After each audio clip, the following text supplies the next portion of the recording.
A paz do Senhor, meus irmãos.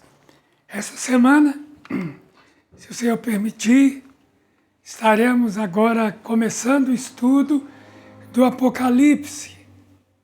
Juízo eterno. É o estudo número 6 dos rudimentos da doutrina cristã. E eu quero fazer uma oração antes com vocês. Senhor, em nome de Jesus, mais uma vez, Senhor, estamos aqui para estudar a Tua Palavra e por isso nós agradecemos, Senhor, pela Tua graça e pedimos que o Senhor nos ensine na Tua Palavra. Em nome de Jesus. Amém. Então, hoje iniciamos então o Apocalipse, o Juízo Eterno. Antes de começar, eu quero pontuar alguma coisa aqui. É que o nosso estudo está baseado na visão pré-tribulacionista, né? Por que eu estou dizendo isso? Porque muitas pessoas creem de uma forma diferente. Alguns não creem nessa visão pré-tribulacionista, creem numa outra visão pós-tribulacionista, pós-milênio, né? A nossa visão é pré-milenista e pré-tribulacionista. Amém?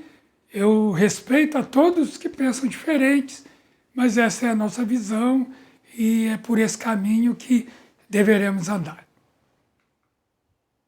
Então, começamos com um pouco de história, né? A Bíblia, ela é um livro histórico, doutrinário e profético. 3 características da Bíblia. E o estudo do Apocalipse ele abrange essas 3 áreas. Em primeiro lugar, o aspecto histórico. E aí nós vemos que o mundo já conheceu 6 impérios.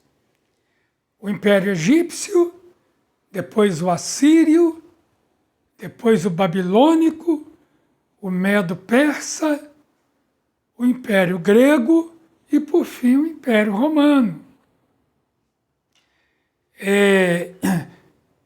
Todos esses impérios dominaram o mundo conhecido nas suas respectivas eras, né? E todos estiveram diretamente envolvidos com Israel, o povo de Deus. Em primeiro lugar, o Egito. O Egito tornou-se uma grande nação por causa de José, filho de Jacó. Quando José foi vendido pelos seus irmãos, né, por uma caravana ismaelita que o vendeu por sua vez aos egípcios. E José foi ao Egito como escravo. E ali ele se tornou o segundo homem do Egito, né, abaixo apenas de Faraó. Gênesis capítulo 39, lá está escrito: José foi levado para o Egito e Potifar, oficial de Faraó, comandante da guarda, egípcio, comprou dos ismaelitas que o tinham levado para lá. Mas o Senhor Deus estava com José, que veio a ser homem próspero e estava na casa de seu dono egípcio. Esse império egípcio foi destruído quando perseguia Israel no Mar Vermelho. 400 anos depois, né, quando o povo de Israel, os filhos de Israel eram escravos no Egito, e Deus levantou Moisés para libertar o seu povo. E o exército egípcio foi destruído quando tentava atravessar o Mar Vermelho atrás de Israel. Êxodo 14, o Senhor disse a Moisés: estenda a mão sobre o mar, para que as águas se voltem sobre os egípcios, sobre os seus carros de guerra e sobre os seus cavaleiros. Então Moisés estendeu a mão sobre o mar, e o mar, ao romper da manhã, retomou a sua força. Os egípcios fugiram de encontro a ele e o Senhor jogou os egípcios para dentro do mar. As águas voltaram e cobriram os carros de guerra e os cavaleiros de todo o exército de Faraó, que os haviam seguido no mar. Nem ao menos um deles escapou com vida. Depois nós temos o Império Babilônico. O Império Babilônico foi levantado para castigar Israel através de Nabucodonosor. Israel havia se entregado à idolatria. E depois de vários profetas que Deus levantou, depois de Deus falar muito com o povo judeu, com o povo de Israel, ele então levanta Nabucodonosor, imperador babilônico, rei da Babilônia, para castigar Israel. Segundo Reis 25, diz: no 7º dia do 5º mês do 10º ano, 19º ano do reinado de Nabucodonosor, rei da Babilônia, Nebuzaradã, chefe da guarda e servidor do rei da Babilônia, veio a Jerusalém. Ele queimou a casa do Senhor, o palácio real, bem como todas as casas de Jerusalém. Também entregou às chamas todas as construções importantes. Todo o exército dos caldeus que estava com o chefe da guarda derrubou as muralhas ao redor de Jerusalém. Só sobrou das muralhas de Jerusalém a muralha que existe até hoje, chamada Muro das Lamentações.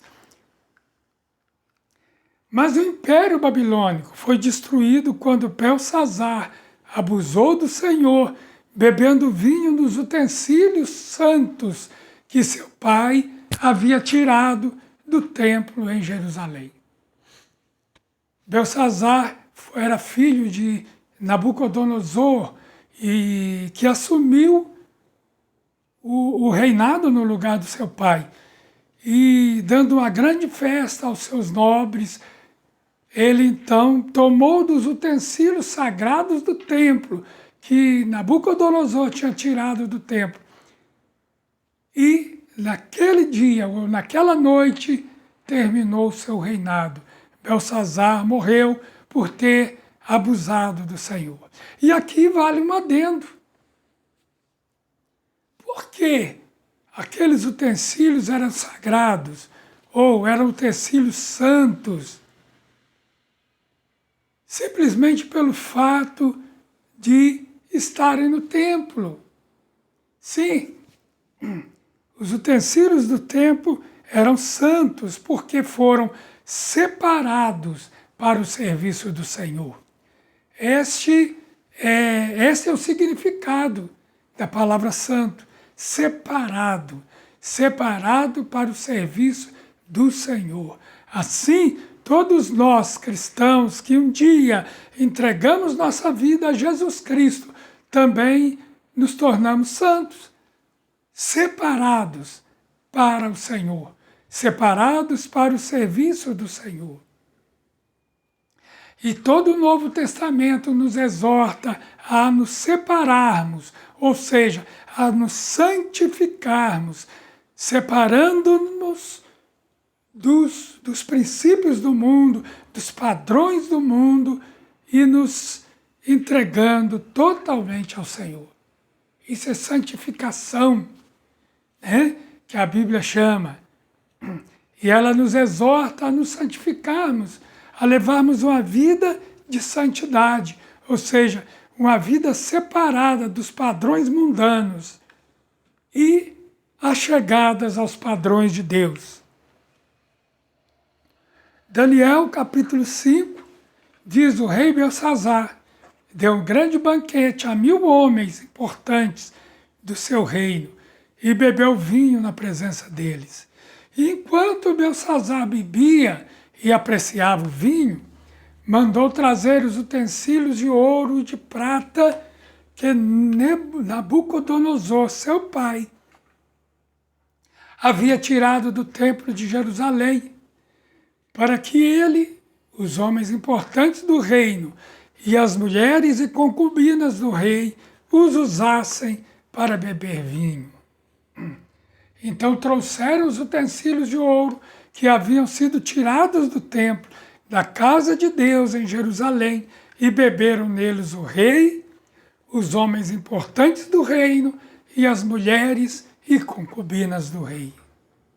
Beberam o vinho e deram louvores aos deuses de ouro, de prata, de bronze, de ferro, de madeira e de pedra. Ele usou os utensílios do templo, que eram sagrados, que eram santos, separados para o serviço do Senhor, para usá-los para o serviço dos seus deuses, de ouro, de prata, de bronze, de ferro, de madeira e de prata, para o serviço dos seus, os consagrou literalmente ao serviço das suas imagens, né? A quem eles adoravam.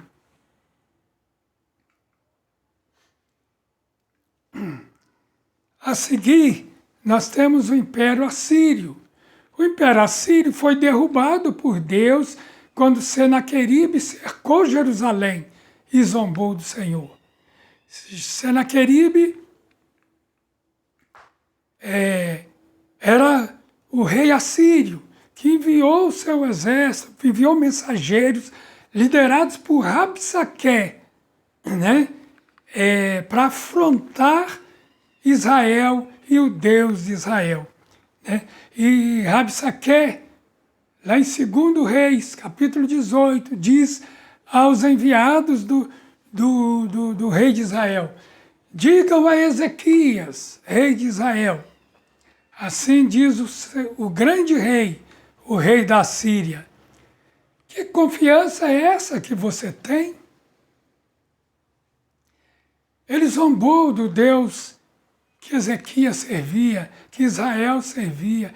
E a palavra de Deus diz que Ezequias foi para o templo com a carta que o rei Senaqueribe mandou para ele. E ali ele confessou o Senhor e disse: Senhor, eles não estão zombando de mim, eles zombam é do Senhor. Olha, veja aqui o que eles me enviaram. E Deus enviou o auxílio, enviou o socorro a Ezequias. E naquela noite que foi separada, tratada por Rabsaque para o ataque, naquela noite morreram milhares de soldados do exército assírio. E então o rei assírio teve que voltar atrás do seu intento. Logo após o Império Assírio, vem o Império Medo-Persa. Foi uma confederação entre os médios da Média, né? O povo da Média, e os persas, que são os atuais, que é o atual Irã, né? Eram povos iranianos, formavam o Império Persa. E nas pessoas de Ciro e de Dario. Dario, Medo, né? Ciro, persa. Eles fizeram uma confederação, uma aliança, e venceram o império antecessor. Esse império Medo-Persa, ele está intimamente relacionado ao povo judeu, conforme registram os livros de Neemias, de Esdras e de Esther, que foram escritos nessa época. Após o Império Medo-Persa, nós temos então o Império Grego, né? O Império Grego que deixou para o mundo um grande tesouro cultural, né? De sabedoria e de cultura. Deixou a língua grega, deixou a cultura grega, o amor às artes. Esse império, Império Grego, e a sua queda foi profetizada por Daniel, no capítulo 8 de Daniel, né? Nos versículos 5 ao 16 e também no versículo 21. Ali é feita nessa profecia uma alusão a Alexandre o Grande, grande imperador grego, né? E ele ali é aludido como, é feita uma alusão a ele como o bode peludo que destruiria o Império Medo-Persa. Esse império foi destruído quando um dos 4 reis sucessores de Alexandre, pois Alexandre faleceu muito novo, né? Com 27 anos, mas ele deixou um grande império e o seu império foi dividido entre os seus generais, Ptolomeu, Seleuco, Antípata e Filétero.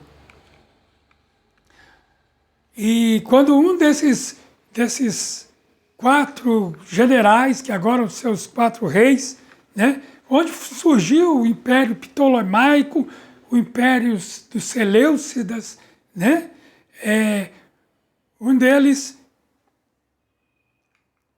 invadiu Jerusalém e sacrificou uma porca no altar, zombando assim de Deus e dedicando o templo a Júpiter Olímpico, ou seja, ele invadiu Jerusalém e cometeu uma abominação ao povo judeu ao sacrificar uma porca, que era considerado um animal imundo. Ele sacrificou uma porca no altar, lá no templo de Jerusalém, zombando de Deus, e dedicou aquele templo ao seu Deus, Júpiter Olímpico.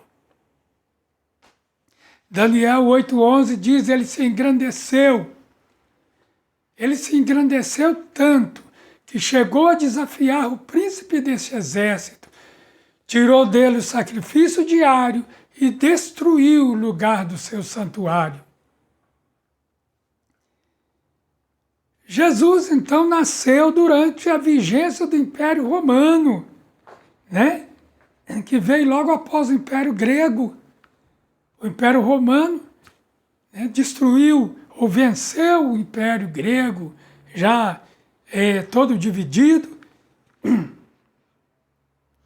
E, de certa forma, o Império Romano, ele abraçou o Império Grego. Ele adotou a cultura grega e uma série de coisas, né? Os seus deuses, agora com outros nomes, nomes romanos. Ele nasceu durante a vigência do Império Grego, profetizado por Daniel, como o 4º reino que se levantaria após o Império Babilônico. Né? Nós então ficamos por aqui. Esse é o fim da primeira parte. Hoje nós falamos um pouco de história, né? História bíblica, para que nós possamos entrar verdadeiramente no Apocalipse, no juízo eterno. Então, que o Senhor te abençoe. Até o próximo estudo, quando nós, então, estaremos dando prosseguimento a esse estudo, em nome de Jesus. Amém.